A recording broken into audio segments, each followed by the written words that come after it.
మాత్రమే పని పెట్టాలి. ఒకవేళ మాస్టర్ల పేరు రాకుండా కనుక పని చేస్తే డబ్బులు కూడా రావు. తర్వాత 2 వారాలకు ఒకసారి కూడా పేమెంట్ అనేది ఖచ్చితంగా చేయాలి. ఒకవేళ ఫీల్డ్ అసిస్టెంట్ పంపించాలా, అక్కడ ఏమైనా ఎంపీడీఓ గారు ఏమైనా పని చేయకపోతే కూడా మా దృష్టికి వచ్చినా కూడా మేము కూడా వీళ్ళ వైపు నుంచి మా వంతుగా మేము కృషి చేస్తామని చెప్పి అంటాను. కాబట్టి అట్లా మీకేమన్నా వసతులు డబ్బులు కానీ మాస్టర్ల పేరు రాకపోవడం కానీ ఏమైనా పెండింగ్ ఉన్నా కూడా చెప్తే నేను ఫీల్డ్ అసిస్టెంట్ మాట్లాడతాను, ఎంపీడీ గారితో మాట్లాడతాను. ఈ మధ్యకాలంలో మేము కలెక్టర్ కూడా మాట్లాడినాం. ఇది మా జిల్లా కమిటీ ఆధ్వర్యంలో అన్ని విలేజ్లలో మండలానికి ఒక 2 విలేజ్లో మొత్తం మీద పరిశీలన చేస్తాను. ఏం జరుగుతుంది ఏంటనే దాని మీద చెప్పండి. ఏమన్నా ఉంటే ఏమన్నా పని మీకు ఎంత పడుతుంది, రావట్లేవా, ఒకవేళ ఏమన్నా 2-3 వారాలు చేసిన డబ్బులు రానో అన్న కూడా చెప్తే, ఒకవేళ ఫీల్డ్ అసిస్టెంట్ వైపు నుంచి మిస్టేక్ ఉన్నా వాళ్ళకి ఎంపీడీతో ఉన్నా కూడా మేము మాట్లాడి వచ్చేటట్టుగా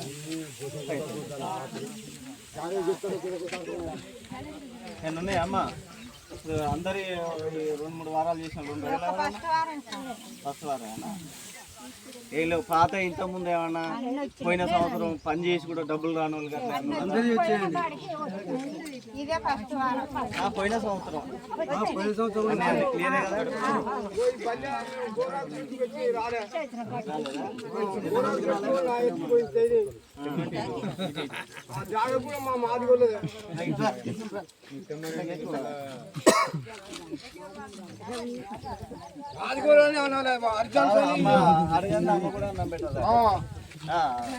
ఎంతమందికి రాలే? అది ఎత్తు సెందులు చింతగిన్ని వెంక చింతగిన్ని ముక్కయ నా పేరు వెంకటయ్య నలుగురు మొత్తం 6 మంది పెట్టినాం.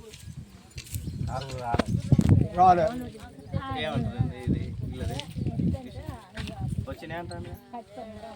చూడు రాలే. మీరు తెచ్చుకున్న పైసలనే కలుస్తాయి. బోరాకు చెట్లు పైసలు అని చెప్పేసి అని మీరు పైసలు తీసుకునే కాడ ఉండదు. మీరు తీసుకున్నటువంటి డబ్బులనే ఉంటాయి. వీళ్ళ జాబ్ కార్డు అప్డేషన్ చేయడం జరిగింది. ఆ జాబ్ కార్డులో కూడా మీరు ఒకసారి ఇబ్బంది ఏం లేదు. ₹1 కూడా ఎవరిది కూడా పోవడానికి ఛాన్స్ లేదు. అంతా ఆన్లైన్. మాస్టర్ల పేరుందా, ఆధార్ ఉందా, అది వెంటనే పేరు జనరేట్ అవుతుంది. అతి అమౌంట్ మీ అకౌంట్లో జమ అవుతూ ఉంటాయి.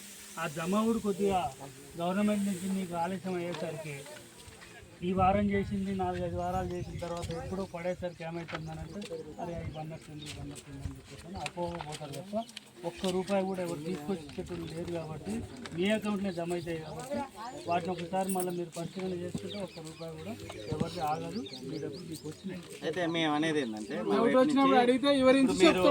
మీ బుక్ ఉంది కదా, బుక్ ఉన్నప్పుడు మీకు రిసిప్ట్ ఉంది కదా, ఇప్పుడు ఇందాక డబ్బులు పడింది రిసిప్ట్. దాంట్లో పని దినాలంటే నువ్వు ఎన్రోల్ చేసినావు అనేది మాస్టర్ ఉంటుంది. తర్వాత పని దినాలు ఎన్రోల్ జరిగింది ఉంటుంది, డబ్బులు ఎన్ని పడ్డాయి అనేది లెక్క ఉంటుంది. అది ఒకసారి నేను చూపియండి. ఇంతకుముందు ఎప్పుడన్నా అడిగినావా? మరి అడగలే కదా, ఒకసారి చూడండి. అంటే మీరు అనేది ఏంటంటే ఒక్కొక్క వారంలో తక్కువ ఎక్కువ ఓవరాల్గా అవి కలిపి ఒకసారి ఒక వారం రోజులు, నెల 2 నెలలు కూడా పెండింగ్ ఉండి ఒకసారి పడ్డాయి అని ఉన్నా కూడా మీకు 10 దినాలు మాస్టర్ ఉంటుంది కదా మీ దగ్గర. ఇక మీకు వీలైతే మీరు ఇచ్చే మాస్టర్ సార్కి ఇచ్చేటప్పుడు ఒక జిరాక్స్ కూడా తీసుకొని పెట్టుకుంటే మీరు 10 దినాలు ఎన్ని వచ్చినాయి, డబ్బులు ఎన్ని వచ్చినాయి అనేది కూడా మీకు క్లారిటీ వస్తుంది. దాంట్లో కనుక మీరు ఏమన్నా 10 దినాలు అలా తక్కువ వచ్చినట్టు అయితే సార్ మనం అడగచ్చు. మీరు అది కూడా ఒకసారి చూడండి. అది కూడా డౌట్ క్లియర్ అయితే అయిపోతుంది.